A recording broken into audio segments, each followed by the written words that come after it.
भारत माता की, भारत माता की। अमरावती आणि वर्ध्यासह महाराष्ट्रातील तमाम नागरिकांना माझा नमस्कार।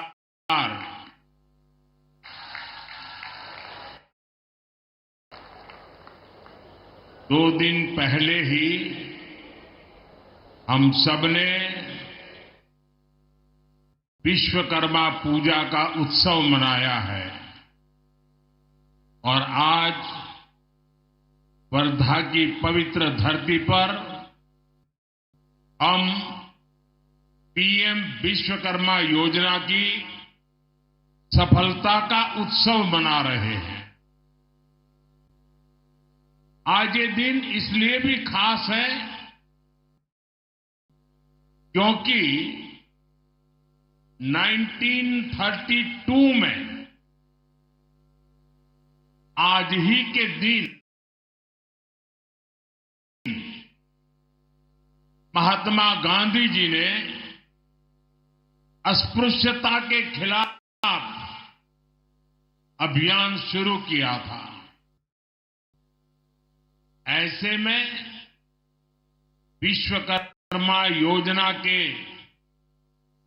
1 साल पूर्ण होने का ये उत्सव विनोबा जी की ये साधना स्थली, महात्मा गांधी जी की कर्मभूमि, वर्धा की ये धरती, ये उपलब्धि और प्रेरणा का ऐसा संगम है जो विकसित भारत के हमारे संकल्पों को नई ऊर्जा देगा। विश्वकर्मा योजना के जरिए हमने श्रम से समृद्धि, इसका कौशल से बेहतर कल का जो संकल्प लिया है, वर्धा में बापू की प्रेरणाएं हमारे उन संकल्पों को सिद्धि तक ले जाने का माध्यम बनेगी। मैं इस योजना से जुड़े सभी लोगों, देश भर के सभी लाभार्थियों को इस अवसर पर बधाई देता हूं। साथियों, आज अमरावती में पीएम मित्र पार्क की आधारशिला भी रखी गई है। आज का भारत अपनी टेक्सटाइल इंडस्ट्री को वैश्विक बाजार में टॉप पर ले जाने के लिए काम कर रहा है। देश का लक्ष्य है भारत की टेक्सटाइल सेक्टर के हजारों वर्ष पुराने गौरव को पुनर्स्थापित करना। अमरावती का पीएम मित्र पार्क इसी दिशा में एक और बड़ा कदम है। मैं इस उपलब्धि के लिए भी आप सभी को बहुत बहुत शुभकामनाएं देता हूं। साथियों, हमने विश्वकर्मा योजना की पहली वर्षगांठ के लिए महाराष्ट्र को चुना। हमने वर्धा की इस पवित्र धरती को चुना क्योंकि विश्वकर्मा योजना केवल सरकारी प्रोग्राम भर नहीं है। ये योजना भारत के हजारों वर्ष पुराने कौशल को विकसित भारत के लिए इस्तेमाल करने का एक रोड मैप है। आप याद करिए, हमें इतिहास में भारत की समृद्धि के कितने ही गौरवशाली अध्याय देखने को मिलते हैं। इस समृद्धि का बड़ा आधार क्या था? उसका आधार था हमारा पारंपरिक कौशल। उस समय का हमारा शिल्प, हमारी इंजीनियरिंग, हमारा विज्ञान इस दुनिया में के सबसे बड़े वस्त्र निर्माता थे। हमारा धातु विज्ञान, हमारी मेटलर्जी भी विश्व में बेजोड़ थी। उस समय के बने मिट्टी के बर्तनों से लेकर भवनों की डिजाइन का कोई मुकाबला नहीं था। इस ज्ञान विज्ञान को कौन घर घर पहुंचाता था? सुतार, लोहार, सोनार, कुम्हार, मूर्तिकार, चर्मकार, बढ़ई, मिस्त्री, ऐसे अनेक पेशे ये भारत की समृद्धि की बुनियाद हुआ करते थे। इसलिए गुलामी के समय में अंग्रेजों ने इस स्वदेशी हुनर को समाप्त करने के लिए भी अनेकों साजिशें की। इसलिए ही वर्धा की इस धरती से गांधी जी ने ग्रामीण उद्योग को बढ़ावा दिया था। लेकिन साथियों, ये देश का दुर्भाग्य रहा कि आजादी के बाद की सरकारों ने इस हुनर को वो सम्मान नहीं दिया जो दिया जाना चाहिए था। उन सरकारों ने विश्वकर्मा समाज की लगातार उपेक्षा की। जैसे जैसे हम शिल्प और कौशल का सम्मान करना भूलते गए, भारत प्रगति और आधुनिकता की दौड़ में भी पिछड़ता चला गया। साथियों, अब आजादी के 70 साल बाद हमारी सरकार ने इस परंपरागत कौशल को नई ऊर्जा देने का संकल्प लिया। इस संकल्प को पूरा करने के लिए हमने पीएम विश्वकर्मा जैसी योजना शुरू की। विश्वकर्मा योजना की मूल भावना है सम्मान,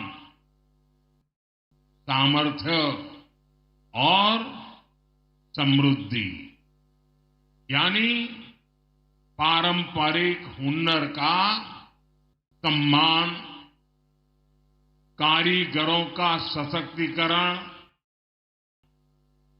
और विश्वकर्मा बंधुओं के जीवन में समृद्धि, ये हमारा लक्ष्य है।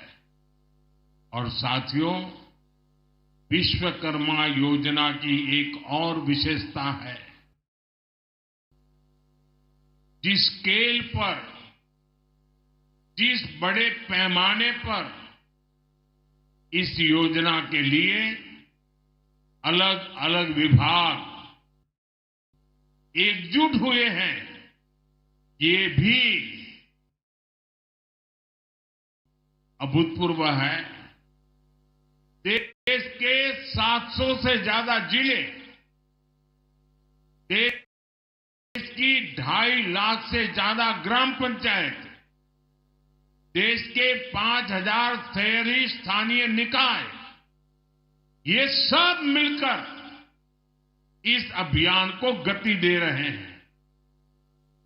इस एक वर्ष में ही 18 अलग अलग पैसों के 20 लाख से ज्यादा लोगों को इससे जोड़ा गया।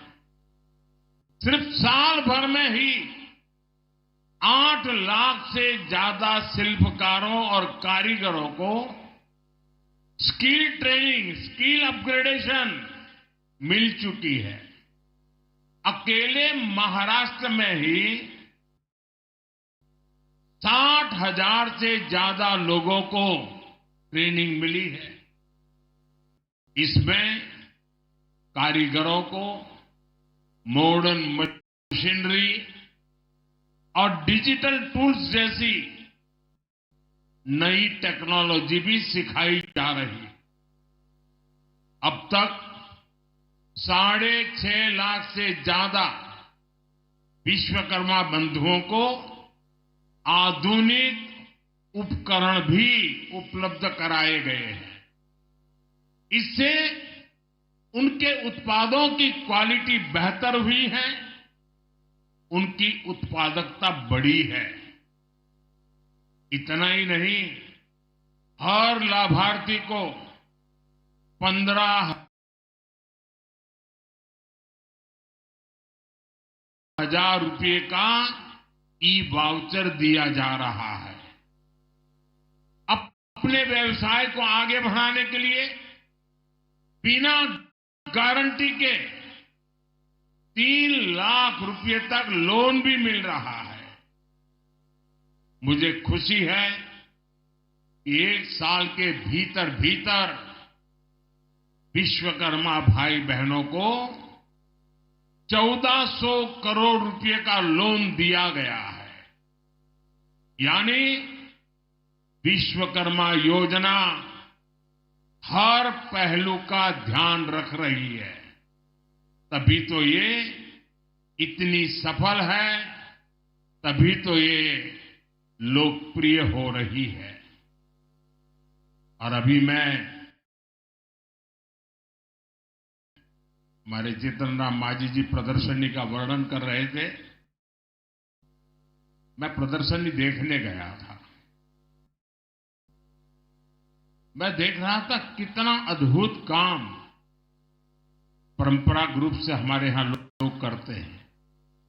और जब उनको नए आधुनिक टेक्नोलॉजी टूल मिलते हैं, ट्रेनिंग मिलते हैं, उनको अपना कारोबार बढ़ाने के लिए सीड मनी मिलता है, तो कितना बड़ा कमाल करते हैं वो अभी मैं देख के आया हूं। और यहां जो भी आप आए हैं ना, मेरा आपसे भी आग्रह है कि आप ये प्रदर्शनी जरूर देखें। आपको इतना गर्व होगा कि कितनी बड़ी क्रांति आई है। साथियों, हमारे पारंपरिक कौशल में सबसे ज्यादा भागीदारी एससी, एसटी और ओबीसी समाज के लोगों की रही है। अगर पिछली सरकारों ने विश्वकर्मा बंधुओं की चिंता की होती तो इस समाज की कितनी बड़ी सेवा होती। लेकिन कांग्रेस और उसके दोस्तों ने एससी, एसटी, ओबीसी को जानबूझ करके आगे नहीं बढ़ने दिया। हमने सरकारी सिस्टम से कांग्रेस की इस दलित पिछड़ा विरोधी सोच को खत्म किया है। पिछले 1 साल के आंकड़े बताते हैं कि आज विश्वकर्मा योजना का सबसे ज्यादा लाभ एससी, एसटी और ओबीसी समाज उठा रहा है। मैं चाहता हूं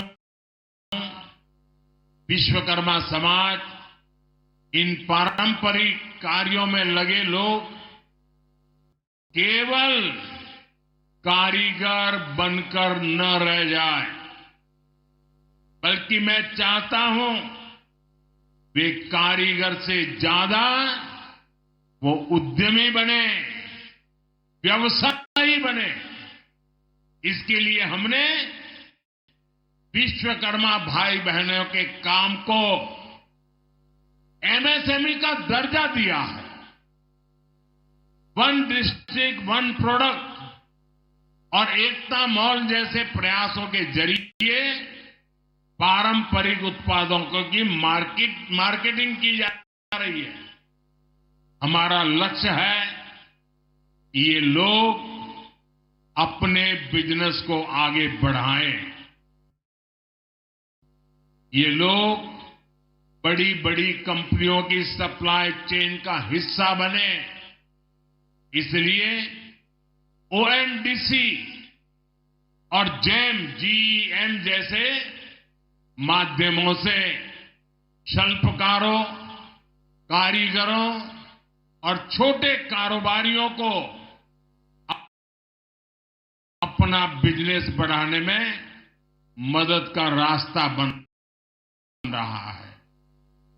ये शुरुआत बता रही है जो वर्ग आर्थिक प्रगति में पीछे छूट रहा था, वो विश्व की तीसरी सबसे बड़ी अर्थव्यवस्था में अहम रोल निभाएगा।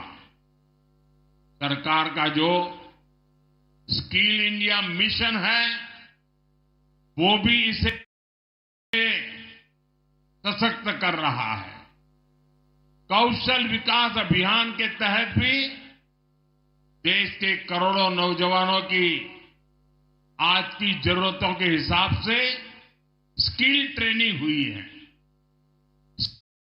स्किल इंडिया जैसे अभियानों ने भारत की स्किल को पूरी दुनिया में पहचान दिलानी शुरू कर दी थी। और हमारे स्किल मंत्रालय, हमारी सरकार बनने के बाद हमने अलग स्किल मंत्रालय बनाया और हमारे जयंत चौधरी जी आज ये स्किल मंत्रालय का कारोबार देखते हैं। उनके नेतृत्व में इसी साल फ्रांस में वर्ल्ड स्किल्स पर बहुत बड़ा आयोजन हुआ। हम ओलंपिक की जो चर्चा बहुत करते हैं, लेकिन उस फ्रांस में अभी एक बहुत बड़ा आयोजन हुआ। इसमें स्किल को लेकर के हमारे छोटे छोटे काम करने वाले कारीगर और उन लोगों को भेजा गया था और इसमें भारत ने बहुत सारे अवार्ड अपने नाम किए हैं। ये हम सबके लिए गर्व का विषय है। साथियों, महाराष्ट्र में जो अपार औद्योगिक संभावनाएं हैं, उनमें टेक्सटाइल इंडस्ट्री भी एक है। विदर्भ का ये इलाका ये हाई क्वालिटी कपास के उत्पादन का इतना बड़ा केंद्र रहा है। लेकिन दशकों तक कांग्रेस और बाद में महाअगाड़ी सरकार ने क्या किया? उन्होंने कपास को महाराष्ट्र के किसानों की ताकत बढ़ाने की जगह उन किसानों को बदहाली में धकेल दिया। ये लोग केवल किसानों के नाम पर राजनीति और भ्रष्टाचार करते रहे। समस्या का समाधान देने के लिए काम तब तेजी से आगे बढ़ा जब 2014 में देवेंद्र फडणवीस जी की सरकार बनी थी। तब अमरावती के नांदगांव खंडेश्वर में टेक्सटाइल पार्क का निर्माण हुआ था। आप याद करिए, तब उस जगह के क्या हाल थे। कोई उद्योग वहां आने को तैयार नहीं होता था। लेकिन अब वही इलाका महाराष्ट्र के लिए बड़ा औद्योगिक केंद्र बनता जा रहा है। साथियों, आज पीएम मित्र पार्क पर जिस तेजी से काम हो रहा है, उससे डबल इंजन सरकार की इच्छा शक्ति का पता चलता है।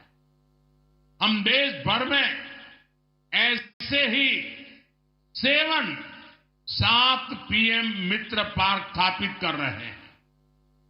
हमारा विजन है farm to fibre, fibre to fabric, fabric to fashion, fashion to foreign.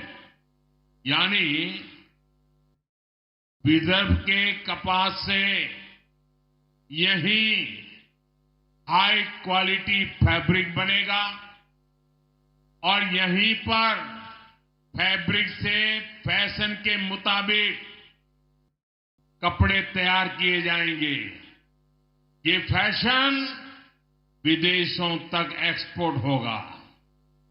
इससे किसानों को खेती में होने वाला नुकसान बंद होगा, उन्हें उनकी फसल की अच्छी कीमत मिलेगी, उसमें वैल्यू एडिशन होगा। अकेले पीएम मित्र पार्क से ही यहां 8 से 10 हजार करोड़ रुपए के निवेश की संभावना है। इससे विदर्भ और महाराष्ट्र में युवाओं के लिए रोजगार के 1 लाख से ज्यादा नए अवसर बनेंगे। यहां दूसरे उद्योगों को भी बढ़ावा मिलेगा, नई सप्लाई चेन्स बनेगी, देश का निर्यात बढ़ेगा, आमदनी बढ़ेगी। और भाई और बहनों, इस औद्योगिक प्रगति के लिए जो आधुनिक इंफ्रास्ट्रक्चर और कनेक्टिविटी चाहिए, महाराष्ट्र उसके लिए भी तैयार हो रहा है। नए हाईवेज, एक्सप्रेसवेज, समृद्धि महामार्ग, वाटर और एयर कनेक्टिविटी का विस्तार, महाराष्ट्र नई औद्योगिक क्रांति के लिए कमर कस चुका है। साथियों, मैं मानता हूं महाराष्ट्र की बहुआयामी प्रगति का अगर कोई पहला नायक है तो वो है यहां का किसान। जब महाराष्ट्र का, विदर्भ का किसान खुशहाल होगा, तभी देश भी खुशहाल होगा। इसलिए हमारी डबल इंजन सरकार मिलकर किसानों की समृद्धि के लिए काम कर रही है। आप देखिए, पीएम किसान सम्मान निधि के रूप में केंद्र सरकार 6,000 रुपये किसानों के लिए भेजती है। महाराष्ट्र सरकार उसमें 6,000 रुपया और मिलाती है। महाराष्ट्र के किसानों को अब 12,000 रुपया सालाना मिल रहा है। फसलों के नुकसान की कीमत किसान को न चुकानी पड़े, इसके लिए हमने 1 रुपये में फसल बीमा देना शुरू किया है। महाराष्ट्र की एकनाथ शिंदे जी की सरकार ने किसानों का बिजली बिल भी 0 कर दिया है। इस क्षेत्र में सिंचाई की समस्या के समाधान के लिए हमारी सरकार के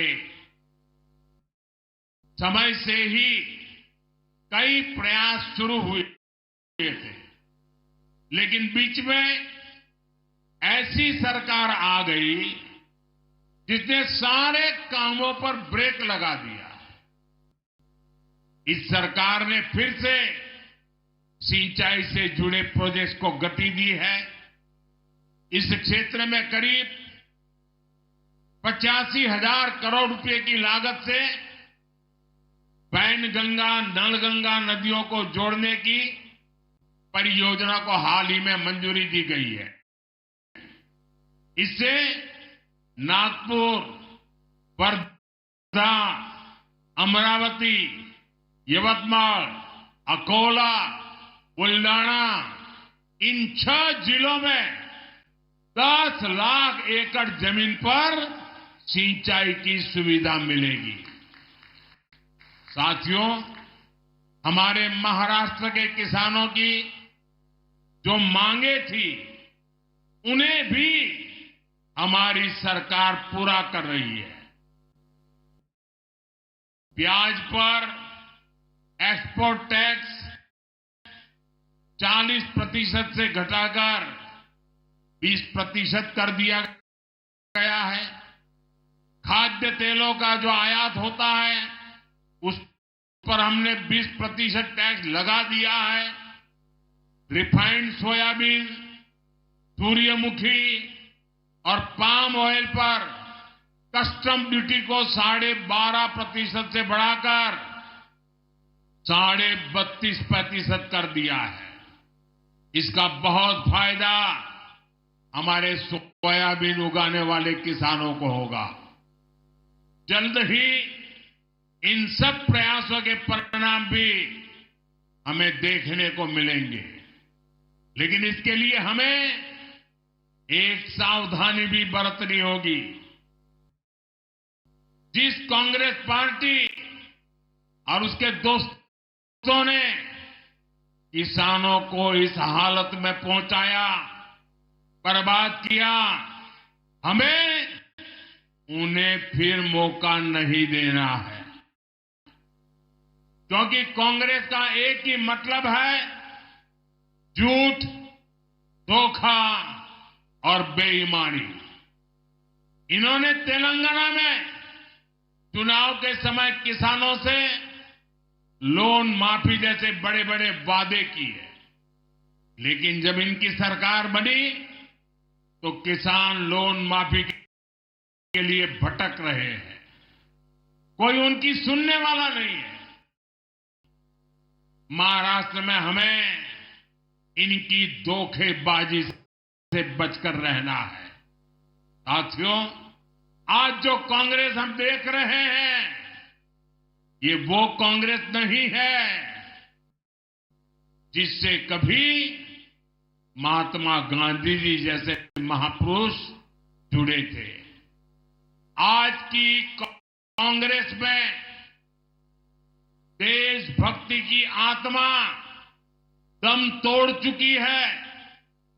आज की कांग्रेस में नफरत का भूत दाखिल हो गया है। आप देखिए, आज कांग्रेस के लोगों की भाषा, उनकी बोली विदेशी धरती पर जाकर उनके देश विरोधी एजेंडे, समाज को तोड़ना, देश को तोड़ने की बात करना, भारतीय संस्कृति और आस्था का अपमान करना, ये वो कांग्रेस है जिसे टुकड़े टुकड़े गैंग और अर्बन नक्सल के लोग चला रहे हैं। आज देश की सबसे बेईमान और सबसे भ्रष्ट कोई पार्टी है तो वो पार्टी कांग्रेस पार्टी है।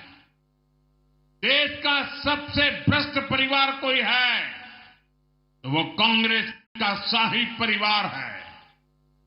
साथियों, जिस पार्टी में हमारी आस्था और संस्कृति का जरा सा भी सम्मान होगा वो पार्टी कभी गणपति पूजा का विरोध नहीं कर सकती। लेकिन आज की कांग्रेस को गणपति पूजा से भी नफरत है। महाराष्ट्र की धरती गवाह है।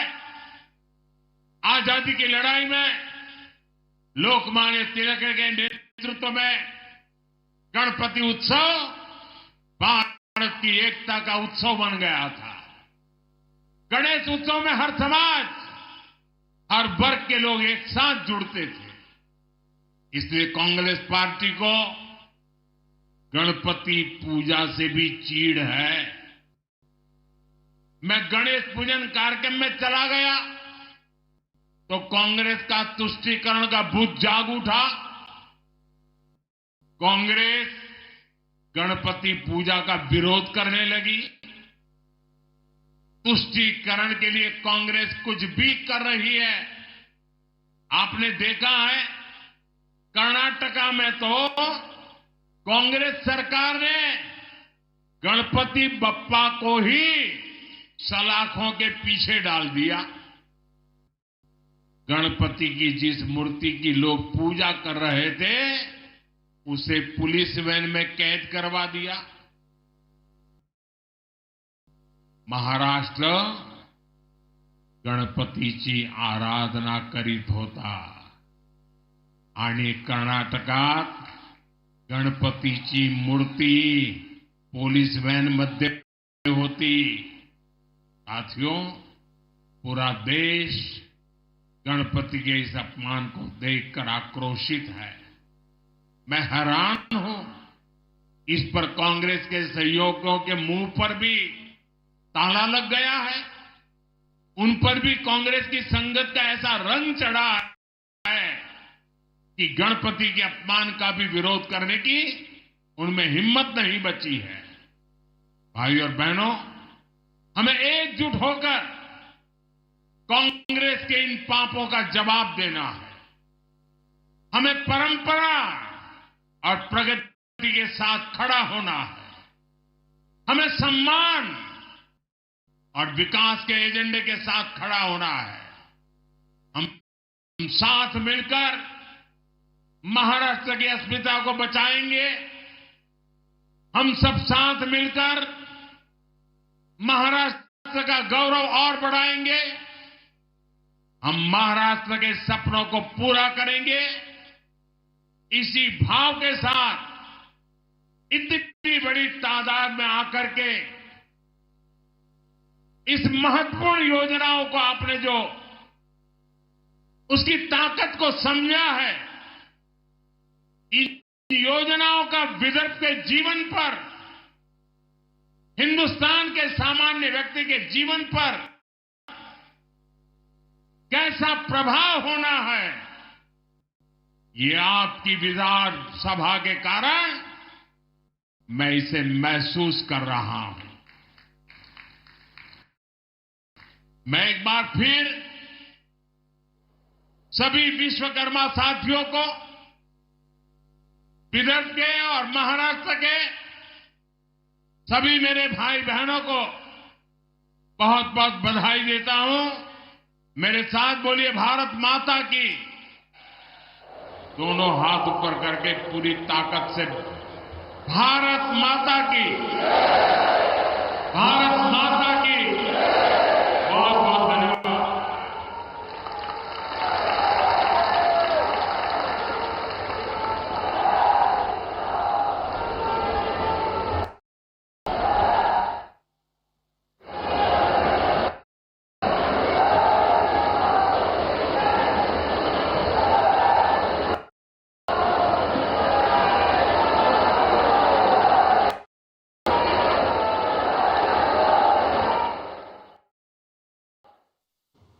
तो आप सुन रहे